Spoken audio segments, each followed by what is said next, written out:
Good afternoon, everybody, and welcome to Wicked Wind Down Wednesday with me, Maleficent, and my side helper here, my queen, the partner in crime, the queen. We're having a little bit of our witch's brew this afternoon to enjoy this time with all of you, and thought we'd take a moment to talk about the month of October and what's been going on at Bridgeway Academy. Yes, so cheers to our witch's brew. I'm not going to drink that right now because I'm a little scared for my health. Me too. But you know, we have our apples and Good. May or may not be poisoned. So we're really excited, like Abby said, to talk about what's been happening at Bridgeway Academy during the month of October. We started off with a really grand celebration with our ribbon cutting, welcoming and really christening this building and having our grand opening celebration of our new facility here at Alum Creek, as well as the increase to the Autism Scholarship and all of the hard work that our team did for that. So October 8th was a day to remember. Thank you if you came to the event in person or if you watched online. We really appreciate your engagement and your support and helping us to get into this amazing space. Yeah, it's been really exciting and it's been great. And talking about that, we've been able to use this space for our last 2 years for Trunk or Treat, which has been a really exciting thing that we've done for Bridgeway Academy since we started 17 years ago. We've always celebrated Halloween with our students here for a really nice opportunity for them. So we just got to do that this past week, and we're really excited. You know, we want to talk a little bit today about why we started our trick-or-treating at Bridgeway Academy and how we've been doing it over the years. Yeah, so 17 years ago, when we were still very small and really only serving a couple of classrooms of students and clients, we invited them to come to our building to practice trick-or-treating. And the reason behind it is that we knew that our clients had really struggled with trick-or-treating. It's kind of a different concept. You knock on someone's door or ring the doorbell and you don't go in their house. And so we really wanted to set up a safe environment that our families could come and bring their kids, where they wouldn't have to worry about kids going into strangers' homes, where they wouldn't have to worry about the safety of the candy and the things that we were handing out for trick or treat, and where they would be supported to use the communication that worked best for them. Yeah, and having people who were patient and those who understood, and like you said, they could use their augmented communication devices or a picture exchange and get something in return, which is something that you don't always get when you go into somebody else's home and try to knock on a door. And for some of our students and clients, it was the only trick-or-treating experiences that they even had or that they would do, because this was a very safe and controlled situation for them. So, you know, we've been doing it for that many years just because we wanted to make sure that they had an experience and an opportunity to trick or treat and get some goodies or get some stickers or something else that's kind of fun for them and have that experience. Yeah, and there really weren't a lot of people doing anything for our students and clients at that time. Obviously, that's expanded some, and we last year, because of the pandemic, were forced outside, but really it was an amazing experience for our families here in the parking lot at our new facility. And so we started our trunk or treat at that point out in our parking lot, and we're able to do that again last week. Yeah.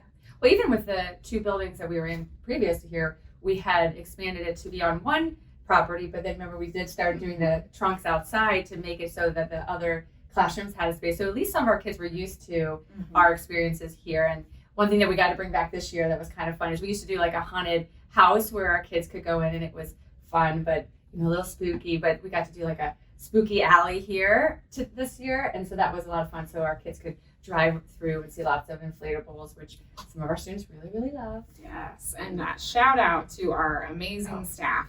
Every year they get involved and they pour their hearts and souls into their costumes. We like to get into it too.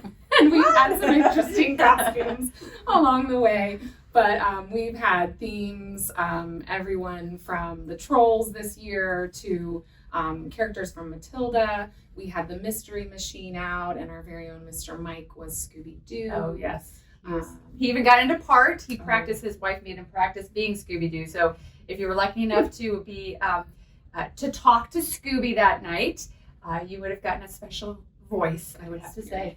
It was an experience. Now, I do have to give a shout out also to one of our staff members who ate an entire, half of a cream-filled cake or pie, who's lactose intolerant, just so he could get into the part. So I think from what we saw, he was also the winner of one of the prizes. So Mr. K. Very good job. We've had some favorite costumes along the way, some interesting costumes. We typically try to do either a duo or invite some of our other team members to participate in our theme.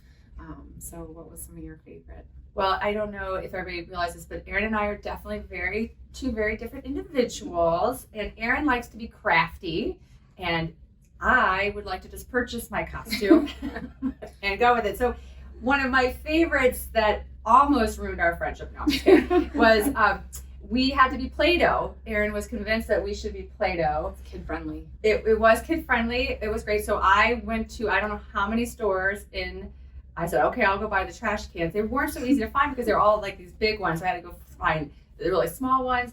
And then we had to get Mr. Mike because we needed him to cut the bottoms off so that we could actually get in the trash cans. And then he had to spray paint it. Thank goodness that we have hips because it helped us to hold up the costume. So I would say that, over the years, I would have to say that you've also come to my side and let us purchase some costumes.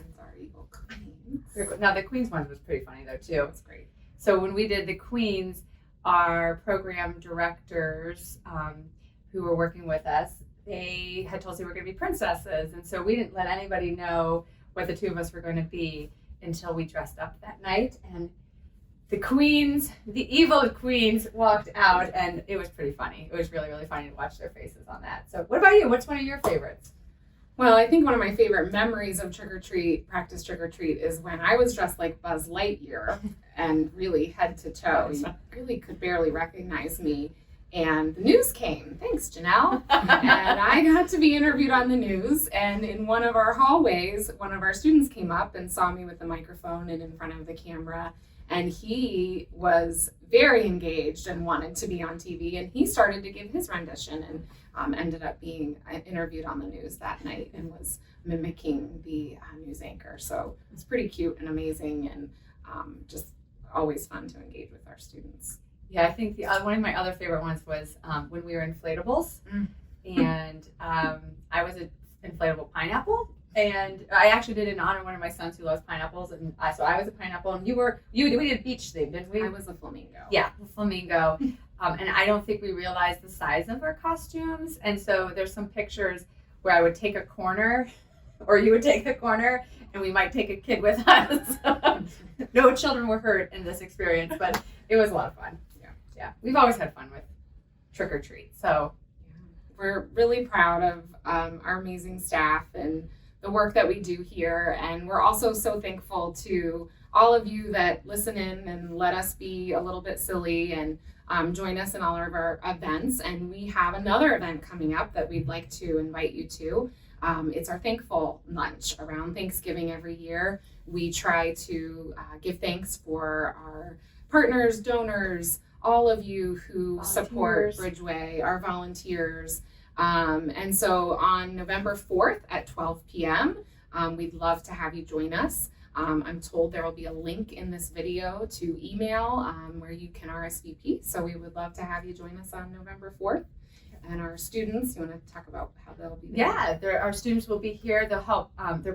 They're preparing the food for that day. And so everything that will be prepared that everybody will be eating will be from our students, and they will also be here to greet people in the room with them, and they are amazing to see in action. I mean, they're working on those skills all the time, so what better way than to, for all of you, they also like to thank their donors and all the people who support them every single day. So it's a really great event.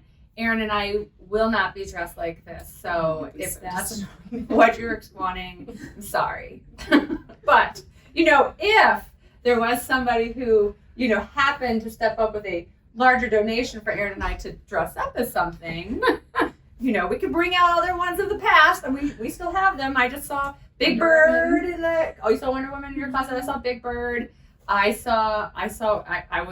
was Woody, right? I was Woody for Buzz. So they're all sitting there. We can do whatever you need us to. We can resurrect a costume. Always come back out.